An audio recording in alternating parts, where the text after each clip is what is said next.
Voilà, nous avons accueilli en direct vos invités, vos nouveaux invités qui vont nous parler donc des jeunes. Miel Abitbol, qui est à mes côtés, créatrice de contenu engagé et cofondatrice de Link. Elle nous racontera tout à l'heure, Link avec 2 Y, elle nous racontera tout à l'heure. Fabrice Pastor, neuropsychologue à Bordeaux. Et Christophe Tsourio, qui est professeur d'épidémiologie et de santé publique également à Bordeaux. Donc Bordeaux est en force, c'est bien. On le disait, en fin de compte, les jeunes expriment beaucoup cette souffrance. Un tiers des jeunes l'expriment. Même 1 sur 5 dans les derniers chiffres de Santé publique France parlent de troubles dépressifs. Donc le plus simple, c'était de les écouter. C'est pourquoi on remercie Miel d'avoir accepté de venir nous parler. Vous avez 1,7 million d'abonnés sur TikTok. 1,8. 1,8, ça augmente tout le temps, c'est extraordinaire, bravo. Et demain, c'est un autre. Non, Miel, merci encore une fois d'être avec nous parce que vous avez 17 ans.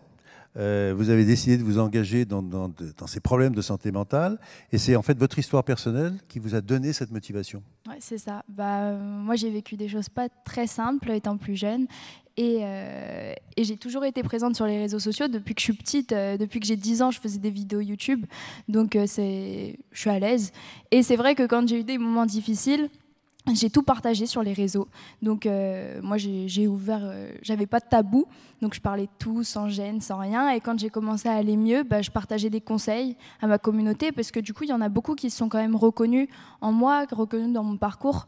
Parce que c'est vrai qu'il n'y a pas beaucoup de gens, aujourd'hui de plus en plus, mais pas beaucoup de gens qui parlent ouvertement de ce sujet et de leur histoire en même temps. Donc voilà. Et alors justement, dans cette période où vous étiez un peu paumé, on va dire les choses comme ça, vous en parliez à quelqu'un ou pas? Parce qu'on a vu tout à l'heure que c'était pas si facile d'engager le dialogue. Est-ce que vous avez trouvé quelqu'un en fin de compte à qui vous confiez? Alors au début, non. Moi, j'ai vécu du harcèlement à l'école. Bon, des trucs un peu compliqués, mais j'ai pas trop envie de revenir dessus. Et au début, non, j'en ai pas parlé, puisque c'est très compliqué. On vit des choses, on a honte, on a peur d'en parler, on a peur des réactions de nos parents ou d'adultes, en fait. Et bon, moi, mes parents, ils l'ont appris sur un lit d'hôpital, donc c'est pas nécessairement ouf. Mais c'est pour ça qu'on a créé Link. C'est du coup une application qui recrée le lien entre les jeunes et les adultes de confiance pour justement qu'ils aient une relation plus forte et que le jeune, s'il est face à des problèmes ou des difficultés, il puisse parler à son parent ou son adulte sans avoir peur d'une réaction, quoi que ce soit. C'est ce que vous auriez voulu avoir à l'époque? Oui, c'est vraiment l'application et le projet que j'aurais aimé avoir quand j'avais 13 ans. Alors, autre élément intéressant, en novembre 2023, vous avez lancé un questionnaire, justement, auprès de cette communauté qui vous suit. 7000 personnes ont répondu, c'est ça? Bon, je ne me suis pas trompé. Ouais. Je me suis pas trompé. Qu'est-ce qu'ils vous disent? Ces chiffres, ils vous disent quoi? Ils vous disent quoi, vous? Franchement, je ne les ai pas sous la main, j'ai oublié. Oui, vous avez oublié? Ouais, là, je ne les ai pas. Mais ils avaient vraiment un besoin? Ouais, il y a beaucoup de choses. Vous avez eu le sentiment de répondre vraiment à une... Parce que souvent, on va dire que sur les réseaux sociaux, c'est un peu chacun crée son histoire. Là, vous avez vraiment rendu un service. Les jeunes, ils demandent de l'aide. Ils demandent d'être écoutés, ils demandent d'être aidés. Ils sont très, très, très demandeurs. Faut pas croire. C'est pas parce que ils se braquent ou ils en parlent pas ou quoi que ce soit qu'ils veulent pas. Juste, ils savent pas comment faire. Ils savent pas comment agir. Et non, ouais, ils sont demandeurs. Hein. Franchement, ils veulent. Et alors donc aujourd'hui, le rôle des parents, est-ce que vous considérez qu'en effet c'est le premier interlocuteur? On va demander justement à nos 2 spécialistes comment ils voient ça de leur niveau scientifique. Mais pour vous, et c'est ce que vous recueillez également sur les réseaux, est-ce que les parents sont rentrés dans le game ou pas? Les parents, ils ont un rôle clé à jouer dans le bien-être des jeunes. Après, non, c'est pas mon avis, c'est une réalité. On vit avec nos parents, alors parfois c'est les parents le problème, et dans ce cas-là, il faut se tourner vers d'autres adultes de confiance. Mais c'est eux qui nous ont mis au monde, c'est aussi à eux de nous assumer. Enfin, concrètement, on va pas se mentir. Et on les voit tout le temps, et ils ont un rôle parce que c'est nos adultes, c'est eux on est sous leur responsabilité. Et il y a un énorme fossé en fait aujourd'hui qui s'est créé entre les jeunes et les adultes. Parce que avec l'arrivée des réseaux sociaux, avec l'arrivée de plein de choses, et les réseaux sociaux, ça peut être négatif, mais comme très positif, ça faut juste le comprendre. Et donc, les parents, pour beaucoup, ne comprennent pas les jeunes. Les jeunes, pour beaucoup, se braquent face aux parents ou veulent pas parler de leurs problèmes parce qu'ils ont honte ou quoi que ce soit. Donc ouais, c'est hyper important parce qu'ils ont un rôle clé clé à jouer, que ce soit pour trouver de l'aide, si un jeune va mal, trouver un psychologue, trouver les médecins, tout trouver ou quoi, parce qu'un jeune, et moi quand je parle de jeune, je parle à 10 ans, il commence déjà à avoir des problèmes. J'ai vu quelqu'un il n'y a pas longtemps, sa petite sœur de 10 ans, elle s'est suicidée, c'est horrible. Donc c'est dès le plus jeune âge qu'il faut prendre en charge ses problèmes, en parler, pas avoir peur d'en parler avec ses enfants, je pense. C'est un sujet qui touche beaucoup trop de jeunes aujourd'hui avec les réseaux sociaux. C'est vrai qu'on en entend encore plus parler. Il y a 67% des 8-10 ans qui sont déjà sur les réseaux, d'après enfance. Donc à cet âge-là, on n'a pas nécessairement la maturité et le recul pour voir tout ce qu'on va voir sur les réseaux. Donc je pense que c'est aussi très important de les accompagner parce que comme j'ai dit, il y a du positif, mais comme beaucoup de négatif sur les réseaux. Donc voilà, il faut vraiment, je pense, accompagner les jeunes. En fin de compte, c'est les mots qui manquent, c'est les mots communs entre les jeunes et les parents. Parce que les mots, le verbe. Non, parce que dans ce que vous dites, en effet, on a l'impression que chacun est un peu dans son monde. Et en fait, le lien, est-ce qu'il se fait justement à travers des mots? Et c'est votre application qui aide à faire ça? En fait, l'application, je pense que le truc assez innovant avec ça, c'est que on va recréer ce lien sur le digital. Aujourd'hui, on vit dans le digital, on regarde autour de nous, il y en a partout. C'est notre monde, c'est le monde des jeunes, on a grandi avec ça. Et c'est plus simple de dire les choses par message, par écrit, par téléphone, que dans la vraie vie. Donc, en gros, on va un peu digitaliser cette relation dans un premier temps pour qu'après, elle soit 100 fois plus simple et plus fluide dans la vraie vie. Ça répond à la question ? Alors, on va justement à une des questions qui est posée. Vous, vu justement tout ce que vous avez comme contact, comme relation, comme témoignage, vous diriez que les jeunes souffrent de quoi? Quel est leur vrai problème? Les jeunes, ils souffrent de beaucoup de choses. Il y a mille et une raisons pour souffrir en tant que jeune et en tant qu'adulte et en tant que tout le monde en fait. Aujourd'hui, il y a beaucoup de sujets. Je pense qu'un des sujets principaux, c'est que ils ont peur de ne pas être compris. En fait, on a un sentiment, et moi, c'est plus mon cas parce que mes parents, ils sont à 100% avec moi et derrière moi. Mais c'est vrai qu'on a souvent peur de ne pas être compris parce qu'il y a beaucoup d'adultes qui ne sont pas sensibilisés à ces problèmes de santé mentale, vu que c'est un sujet qui a pris surface là dans les dernières années. Et eux, ils n'ont pas nécessairement été confrontés à ce genre de choses, ou en tout cas, s'ils ont été confrontés, pour beaucoup, ils n'en parlaient pas parce qu'à l'époque, c'était, à votre époque, c'était très, très, très, très tabou. Pardon. Non, mais on accepte, hein, on assume. Ouais, c'est la vérité. Non, bref, c'était super tabou et les gens, ils avaient beaucoup plus de mal à en parler. Donc aujourd'hui, ils se disent, moi, ça a été comme ça, donc mon jeune, ça va être pareil. C'est le même schéma. Alors qu'aujourd'hui, les choses changent, les choses évoluent et je pense qu'il y a les parents, ils ont un peu du mal à s'adapter. Après, il ne faut pas leur rejeter la faute, loin de là. Hein, c'est le cas pour beaucoup, beaucoup d'adultes. Merci beaucoup. Christophe Souriau, vous travaillez beaucoup sur la santé des jeunes. Vous êtes d'accord avec tout ce qui a été dit? La problématique, elle est là. Et je rejoins une question qui est posée là par un internaute. C'est est-ce que vraiment la santé mentale des jeunes, c'est aussi catastrophique que ça? Oui. Voilà, merci beaucoup. La réponse est simple. Nous, alors moi, j'ai beaucoup travaillé sur les étudiants, donc un peu plus âgés que les adolescents dont s'occupe Miel. Et on a commencé nos études en population étudiante avec des méthodes systématiques depuis plus de 10 ans. Et déjà à l'époque, moi je trouvais que les chiffres étaient déjà tout à fait anormaux, inquiétants. Mais finalement, je n'attirais pas beaucoup l'attention. Et c'est le Covid qui a servi d'accélérateur, de révélateur de ça. Quelque part, c'est un effet positif finalement de cette pandémie, il faut bien qu'il y en ait quand même quelques-uns, et qui a mis à jour finalement voilà, tout ce qui se passait chez les jeunes. Mais bien sûr, ça a aussi aggravé leur état de santé mentale. Donc très clairement, l'épidémie a été un facteur aggravant, un facteur révélateur également. Et on est toujours dedans, quelque part. Voilà, la partie infectieuse est à peu près passée, il n'y a plus de confinement, mais par contre, l'impact, le traumatisme est toujours là, je dirais sur l'ensemble du corps social, mais simplement, c'est les plus fragiles qui souffrent plus, et parmi les plus fragiles, eh bien, il y a les plus jeunes. Donc la réponse est oui. Alors sur les mécanismes, Fabrice Pastor, parce que vous travaillez beaucoup sur les mécanismes, vous travaillez sur le cerveau n'a aucun secret pour vous. On a vu qu'il y avait beaucoup d'impact, en fin de compte, de tout ce qui s'est passé, la Covid en l'occurrence, mais tout le reste, la relation parents-enfants, etc. Est-ce qu'on sait un peu ce qui se passe au niveau du cerveau? Est-ce que vous avez pu identifier les mécanismes? Alors on va va rentrer dans la technique, mais est-ce qu'on a une idée en fin de compte? Est-ce que c'est une marque qui est ponctuelle, qui est aiguë, qui va laisser des séquelles chroniques? Alors en fait, au niveau des impacts, il y en a plusieurs. Effectivement, il peut y avoir des impacts neurobiologiques. Donc voilà, le cerveau des adolescents, des jeunes adultes est encore en développement. Donc ça peut, le stress peut amener, l'excès de cortisol notamment peut générer des impacts. Il y a aussi l'impact psychologique, hein, tout simplement, l'impact psychologique, avec des troubles anxio-dépressifs, on en a parlé un petit peu tout à l'heure, avec différentes symptomatologies, et aussi l'impact social, puisque sur le plan social, il peut y avoir des répercussions qui peuvent être majeures. Et on le dit souvent, mais les jeunes sont vraiment dans une recherche de sociabilisation, et notamment par les réseaux sociaux. Comme vous le disiez tout à l'heure, moi, il m'arrive de former des jeunes adultes, et ils sont en recherche au niveau des connaissances, et je constate notamment qu'ils vont sur les réseaux sociaux parfois pour essayer de comprendre les causes de leur mal-être. Et on constate sur les réseaux sociaux que parfois, hélas, il y a beaucoup de fausses croyances sur ces troubles-là. On a beaucoup de... voilà, ils vont faire des recherches, et ça, c'est très bien de faire des recherches. Mais voilà, malheureusement, il y a beaucoup de choses un peu fausses. C'est vrai qu'on se raccroche en fin de compte pour essayer d'expliquer. On va revenir sur ces fausses croyances, ça m'intéresse beaucoup, on va y revenir tout à l'heure. Oui, monsieur Tsuruyo, allez-y. Oui, je voulais compléter ce qu'a dit Fabrice, il a complètement raison.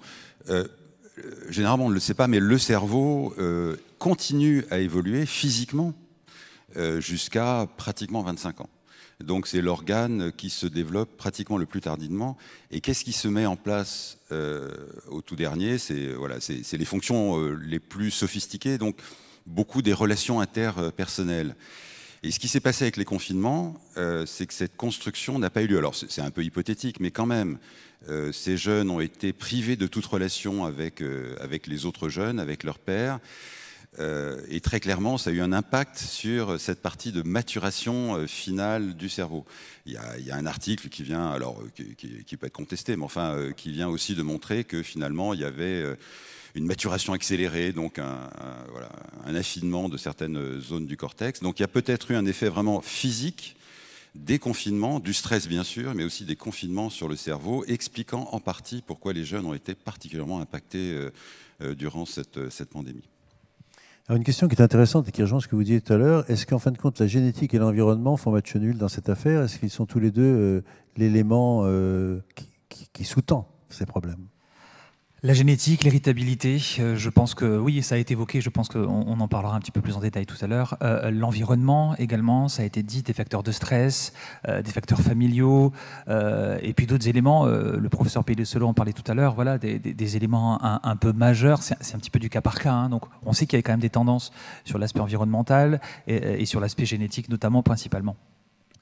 Christophe Tsuruyo, que dit votre étude? Parce que vous avez étudié 2000 étudiants, vous en sortez quoi? Et surtout, vous en sortez quelle solution? C'est-à-dire que vous avez regardé, et est-ce que vous avez pu dégager des actions?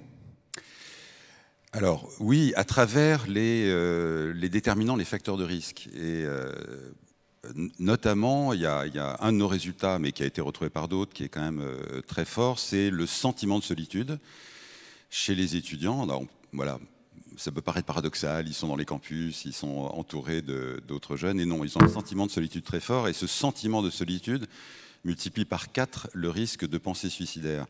Donc on se dit que là-dessus, on pourrait agir de façon à faire diminuer ce sentiment de solitude, action qui, à mon avis d'ailleurs, doit venir avant tout des jeunes, des étudiants, beaucoup plus que verticalement par des gens comme moi. Et puis, il y a d'autres facteurs qui sont là aussi bien connus. L'exercice physique, le sport est un excellent protecteur pour la dépression et d'une façon générale pour les problèmes de santé mentale. On a évoqué la nutrition, mais il y a un certain nombre de facteurs qu'on identifie et donc on se dit, sur ces facteurs, on doit pouvoir agir. Il y a quand même une première étape, une première brique qui est absolument essentielle, et ça a été évoqué dans la première table ronde, c'est le très faible niveau de connaissance sur la santé mentale, ce qu'on appelle la littératie. Elle est vraiment, et Antoine Pellicello l'a dit, elle est vraiment très faible. Elle est faible dans toute la population, donc y compris chez les étudiants, et on se dit quand même que c'est vraiment la toute première étape, et voilà, ce genre de manifestation participe à ça, c'est-à-dire augmenter le niveau de connaissance. Et c'est très important parce que la demande ensuite des gens mieux informés va permettre va être plus adaptée finalement. Ce que je veux dire par là, c'est que nous, au service de santé universitaire à l'Université de Bordeaux, on voit toujours arriver plein de jeunes. Certains sont stressés, dorment mal, mais ne sont pas déprimés, n'ont pas de problème plus important que ça. Et ils viennent en fait occuper une place. Je le dis de façon un peu crue, mais c'est important. Ils viennent occuper finalement une constellation de psychologues et de psychiatres pour des problèmes qui, s'ils avaient été mis au courant, ils auraient probablement trouvé une autre solution, aller en parler à leur médecin généraliste, etc. Donc voilà, augmenter la littératie permet aussi d'augmenter la façon dont la demande va être portée, et c'est vraiment important, parce qu'on est dans un cadre d'un problème de masse, absolument incroyable. Voilà, 30-40% d'une population a un problème de santé, c'est colossal. Et on sait que le système de santé ne peut pas répondre, donc il faut absolument qu'on améliore un petit peu la fluidité entre les deux.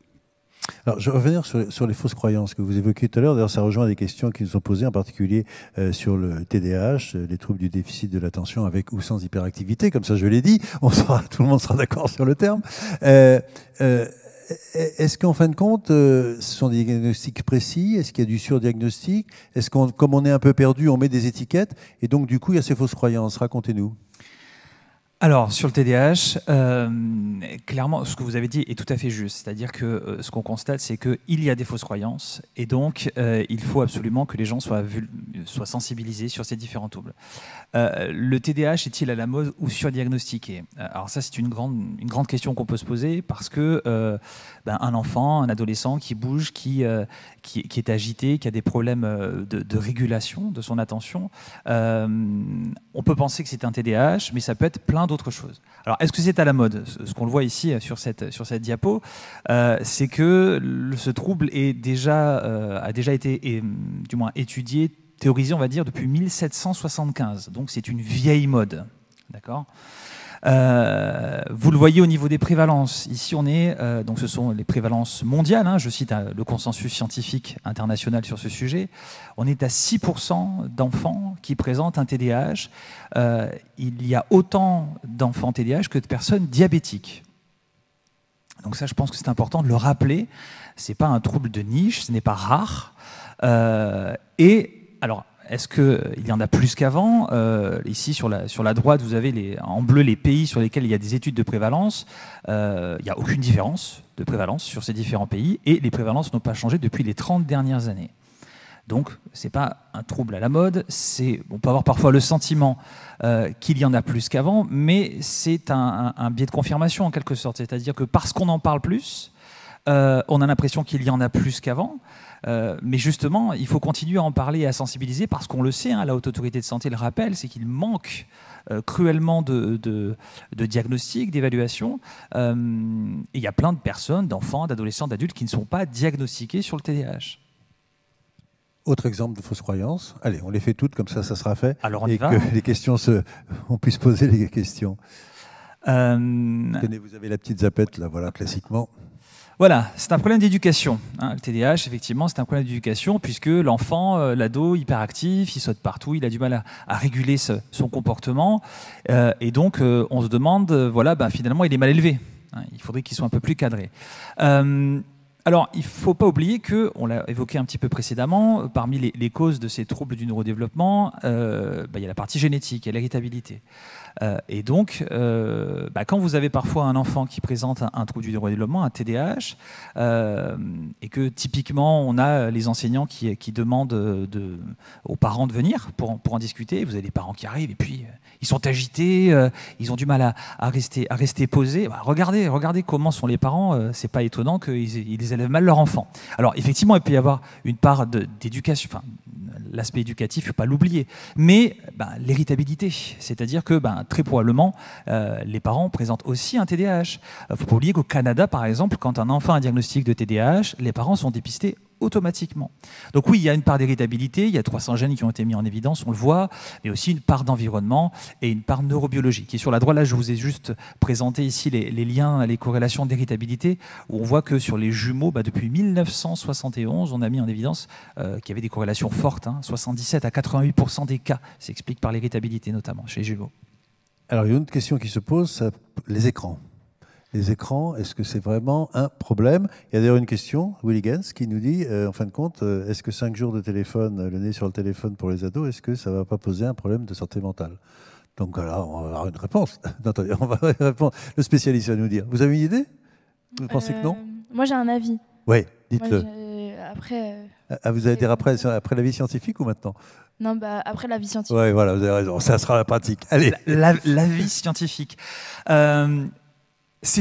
La question qu'on peut se poser, c'est est-ce que c'est pas une panique morale? C'est-à-dire que il y a des paniques morales, il y en a à chaque génération. En 1931, les flippers, d'accord, ça rendait les enfants délinquants et fous. Vous aviez le maire de New York qui explosait des flippers avec des battes de baseball. On a eu les Donjons et Dragons, on a eu la musique rap. Voilà, il y a toujours des paniques morales. Les écrans, c'est le papier d'aujourd'hui. C'est compliqué de vivre sans écran. Là, sur cette image, 2017, transport public au Japon, tout le monde est sur son téléphone portable. 1952, tout le monde est sur son journal.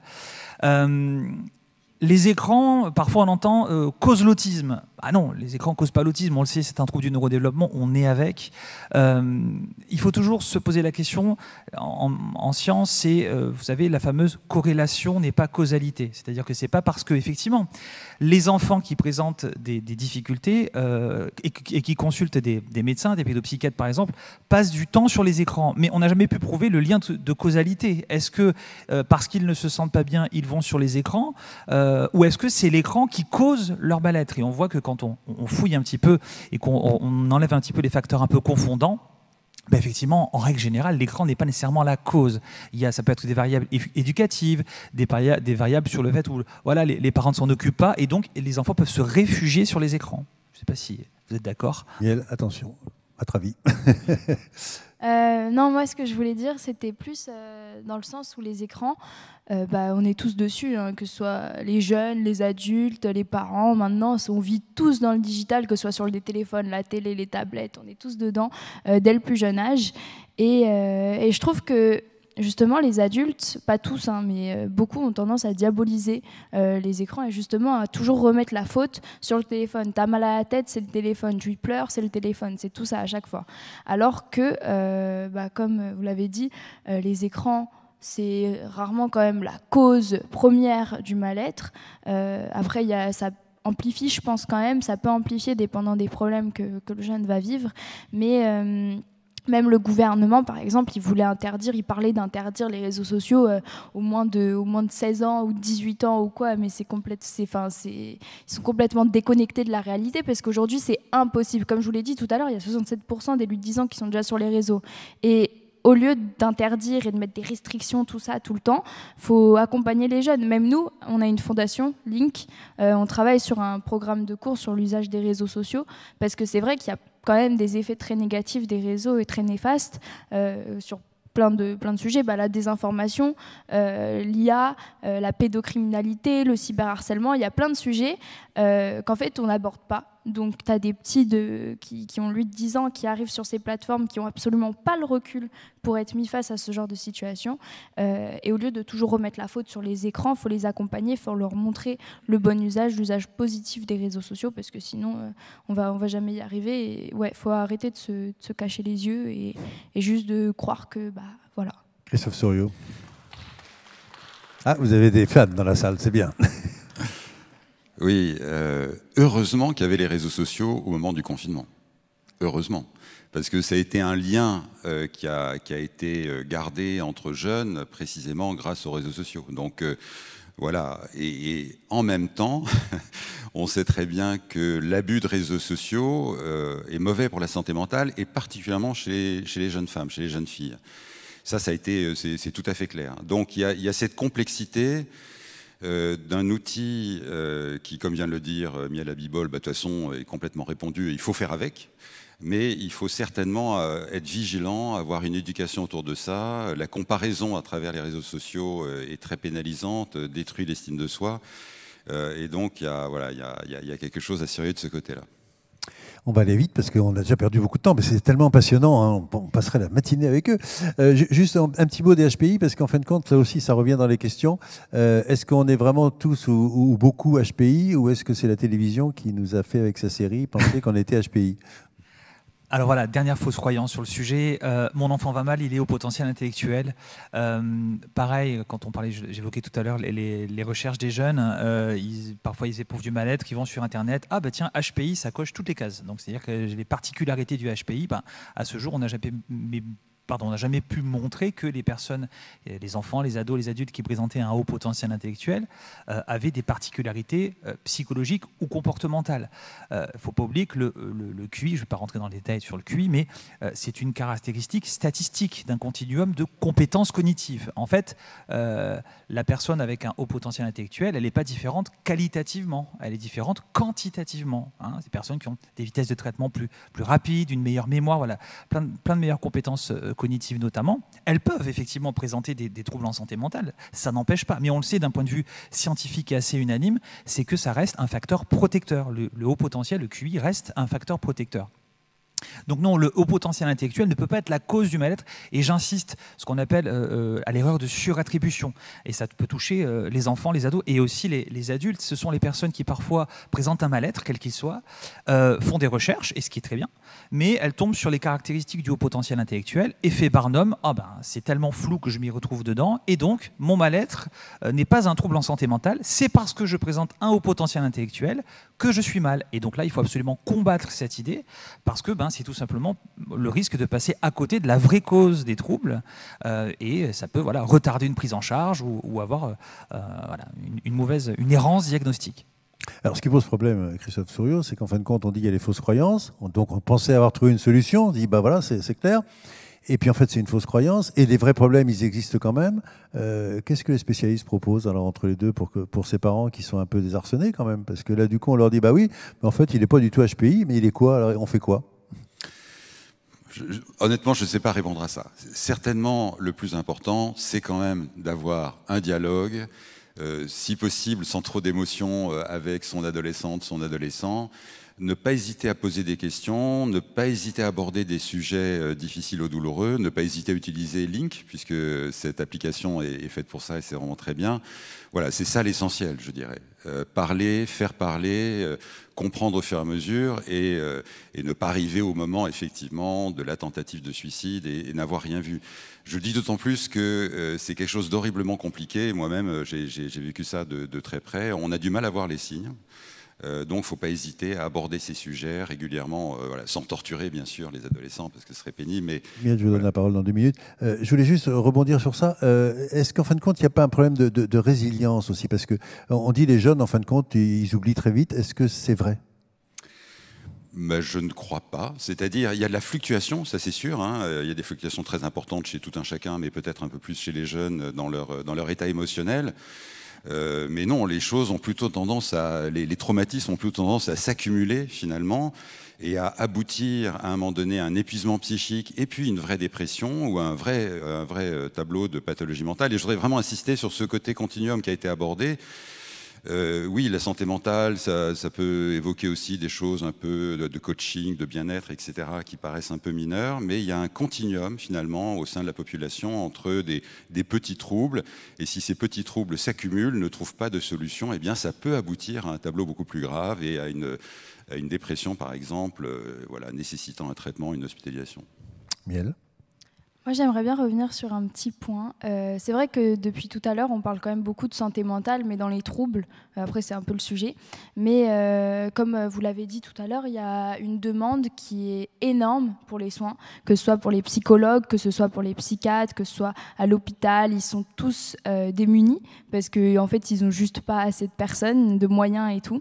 Et justement, je pense que la chose la plus importante aujourd'hui à faire, c'est complètement de la prévention. Parce que même si on écoute les politiques, etc., ils sont vraiment que dans l'action du soin, que dans l'action de, par exemple, si un jeune se fait harceler, qu'est-ce qu'on fait? Mais ils vont jamais traiter le problème de fond. Et je pense que c'est quelque chose qui est super important à mettre en lumière, parce que c'est bien de traiter le problème de fond, mais si on ne prévient pas les prochaines générations, le problème ne va jamais avancer, on va juste traiter. Et voilà, c'est juste un truc auquel je voulais revenir. Vous avez évoqué tout à l'heure justement le harcèlement. Est-ce qu'il y a des choses qui vous viennent? Est-ce qu'il y a des choses qui pourraient aider? Est-ce qu'il y a des solutions que vous auriez envie d'évoquer ou que vous avez croisées peut-être avec le dialogue que vous avez sur Link? Alors par rapport au harcèlement, Évidemment, il y a énormément de choses à faire par rapport à ce sujet-là. Si on prend le problème de fond, je pense que le harcèlement, il y en a beaucoup qui trouvent ça drôle au début quand ils sont jeunes. C'est des petites moqueries, c'est l'effet de groupe, c'est un peu tout ça. Ils se rendent pas nécessairement compte, après ça dépend, hein, là je dis pas pour tous, mais je pense que la plupart ils s'en rendent pas nécessairement compte qu'ils harcèlent quelqu'un. Et du coup je pense qu'il faut vraiment se sensibiliser et pouvoir laisser le jeune qui se fait harceler, la victime, réussir à parler directement de ses problèmes et surtout traiter aussi le harceleur. Et en fait, montrer aux jeunes que ce qu'ils font, les harceleurs, c'est pas bien, mais il y a aussi des solutions pour les aider. Et dès le plus jeune âge, en fait, les sensibiliser à ce sujet-là, leur montrer que s'ils font ci ou s'ils font ça, c'est pas bien. Enfin, on le dit, mais je trouve qu'il n'y a pas nécessairement assez de sensibilisation vis-à-vis de ce sujet. Et surtout, que le jeune, il puisse vite se sortir de cette situation dès que ça commence, parce que là, le harcèlement, ça isole, c'est le but du harcèlement, enfin, c'est l'aspect du harcèlement qui est le plus gros, je pense, c'est que ça isole vachement de tous ses amis, de tous ses groupes sociaux et tout. Et donc voilà, je pense que c'est justement ce dialogue et cette prise de parole dès le plus jeune âge qui est vraiment hyper importante. Cette notion et ce mot d'isolement, oui, vous pouvez applaudir bien, là, c'est très bien. Non, c'est vraiment ce qu'elle dit est extrêmement important et le mot isolement est important. Jean-Michel, il voudrait absolument poser des questions, mais on va peut-être poser à la salle. On va mettre un peu de lumière dans la salle si vous voulez bien. Et si vous avez des questions, on va prendre une question parce qu'on est malheureusement dans un timing. Est-ce que vous avez des questions ou un témoignage, hein, bien évidemment, on va venir vers vous. Vous avez la gentillesse de vous nommer et on vous écoute. Pardon, bonjour, Catherine Leloir, je suis médecin. Je m'interroge sur le traitement TDAH. On parle toujours Ritaline, donc une drogue quand même assez dure, et jamais de neurofeedback, de jeux vidéo. Et je crois savoir que la FDA a donné un accord justement sur la vertu thérapeutique de certains jeux de vidéo. On a beaucoup de mal à trouver de l'information là-dessus. Merci. Allez-y. Merci. Alors sur l'aspect médicamenteux, je pense qu'un pédopsychiatre ou un neurologue pourrait mieux répondre que moi.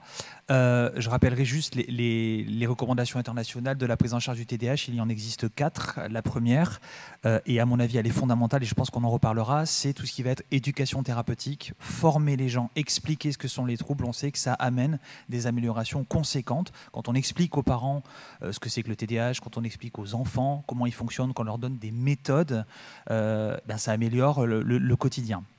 Ça c'est la première recommandation. La deuxième, c'est la guidance parentale quand il y en a besoin, quand il y a principalement des troubles du comportement. La troisième recommandation, ça reste la médication par méthylphénidate. Vous avez parlé de la Ritaline, il y a le Concerta, le Medikinet, le Quasim. Alors, le Medikinet, du moins le méthylphénidate, c'est pas une drogue. C'est pas une drogue, il n'y a pas d'effet de sevrage, il n'y a pas d'effet de dépendance, on n'est pas accro. Parfois, effectivement, au départ, ce qui peut être un peu compliqué, c'est de trouver le bon dosage. Mais dire que c'est une drogue, ce n'est pas vrai. On sait qu'on a 70 ans de recul sur ce médicament. Parfois, il arrive encore aujourd'hui que les médecins demandent à ce qu'on l'arrête le week-end et pendant les vacances scolaires. Vous connaissez une drogue qu'on arrête le week-end ? Voilà. Donc c'est faux de dire que c'est une drogue. Vous parliez des jeux vidéo. Alors effectivement, certaines études ont mis en évidence le fait, donc je cite notamment les travaux de Daphné Bavelier, ont mis en évidence le fait que certains jeux, notamment les jeux de tir à la première personne, peuvent améliorer les compétences d'attention visuelle chez certaines personnes. Je vous invite à regarder un petit peu plus en détail sur ce sujet. Donc oui, effectivement, les écrans, c'est ça, c'est le temps qu'on y passe, c'est ce qu'on y fait en fait. D'accord ? C'est surtout ça qu'il faut retenir. Les écrans en eux-mêmes ne sont pas nocifs. Un enfant qui passe 8 heures par jour sur un écran, il passerait 8 heures par jour à taper avec un marteau, à enfoncer des clous, ça serait un peu la même chose, quoi. Est-ce qu'il y a une deuxième question dans la salle ? Oui, on va venir vers vous. C'était là, mais c'est pas grave, on est parti de l'autre côté.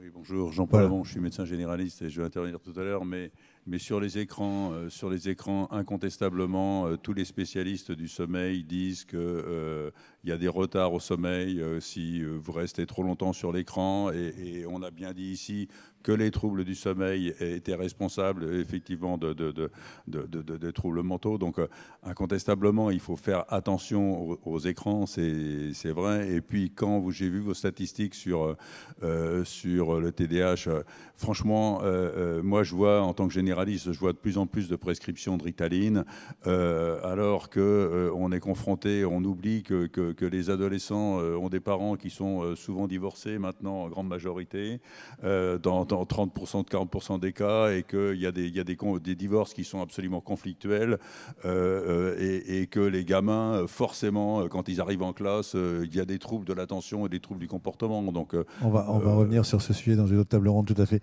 Merci beaucoup. Juste un petit mot qui revient à une question. Est-ce qu'en fin de compte, les jeunes aujourd'hui sont plus fragiles qu'avant ? Ah, ça c'est une vraie question, parce que en fait, dans pas mal des commentaires qu'on peut avoir quand on présente ces chiffres-là, on a ce sentiment généralement de personnes qui sont au-delà de 40 ou 50 ans, sans vouloir... voilà, moi je ne crois pas. Alors, mais je ne crois vraiment pas. Je pense qu'au contraire, les jeunes actuellement ont des capacités de souplesse intellectuelle et de résilience qui sont probablement supérieures à celles de ma génération. Je ne crois pas du tout qu'ils soient plus fragiles ou moins fragiles. Ils sont, c'est vrai, exposés à énormément d'informations, notamment à travers les réseaux sociaux, énormément d'informations voilà, parfois perturbantes, ou qui peuvent les pousser dans des idées noires, etc. Donc ça, c'est des circonstances particulières. Mais si on avait eu ça voilà, il y a 30 ou 40 ans, je pense que ça aurait été exactement la chose. Je ne pense pas qu'il y ait de différence. Par contre, ce que la population d'un certain âge ne réalise pas, c'est à quel point ces générations sont soumises à des stress extrêmement importants et qui sont, à mon avis, différents de ce qui a été vécu préalablement. Les questions d'environnement, de réchauffement climatique, par exemple, on en est tous conscients, on trouve ça inquiétant. Les jeunes le vivent comme étant quelque chose d'absolument dramatique, parce qu'ils sont concernés, parce qu'ils seront en vie pendant plusieurs dizaines d'années, et donc ils vont vivre tout ça, et ils le vivent de façon extrêmement stressante, voire douloureuse.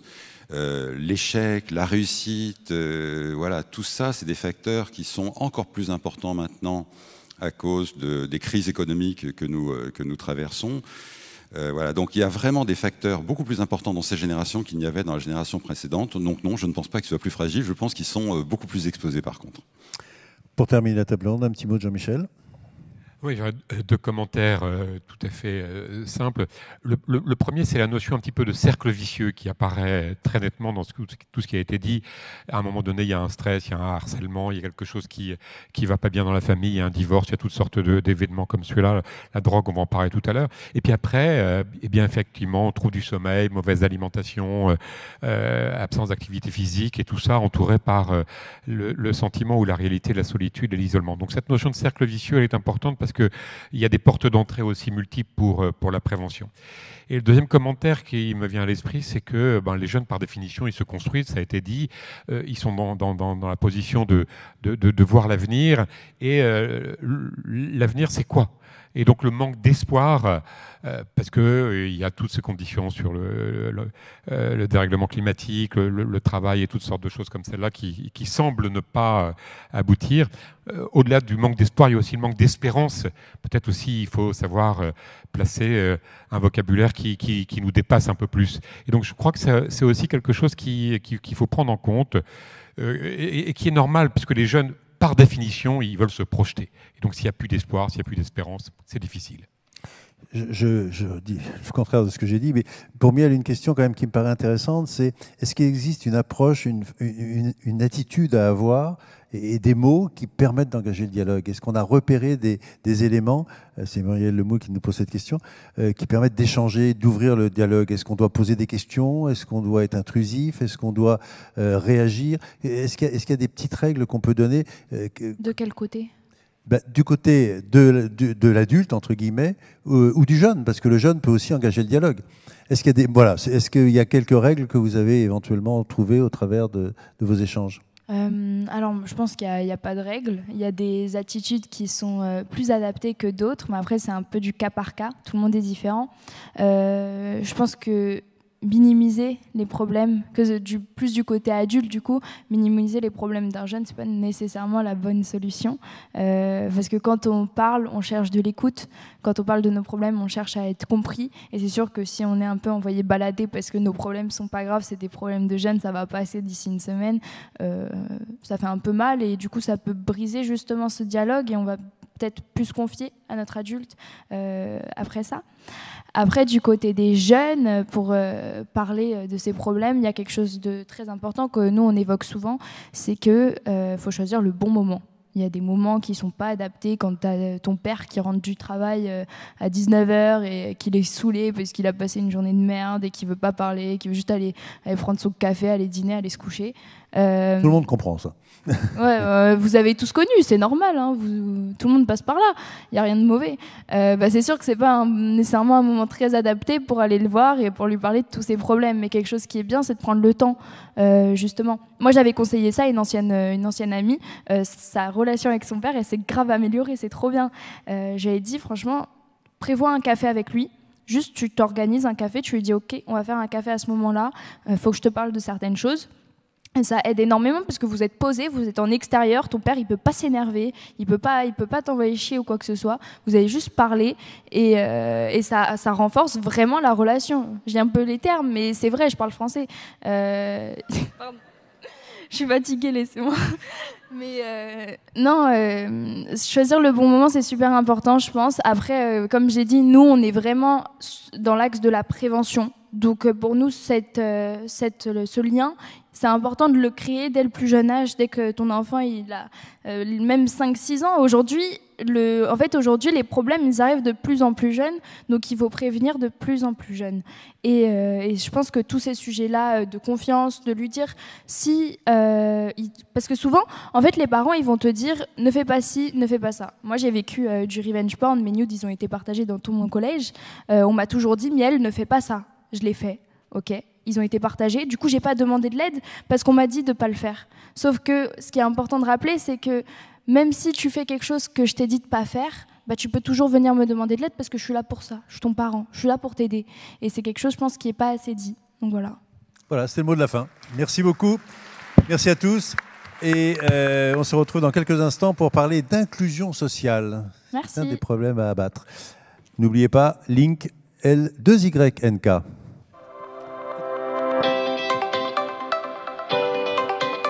Ouais,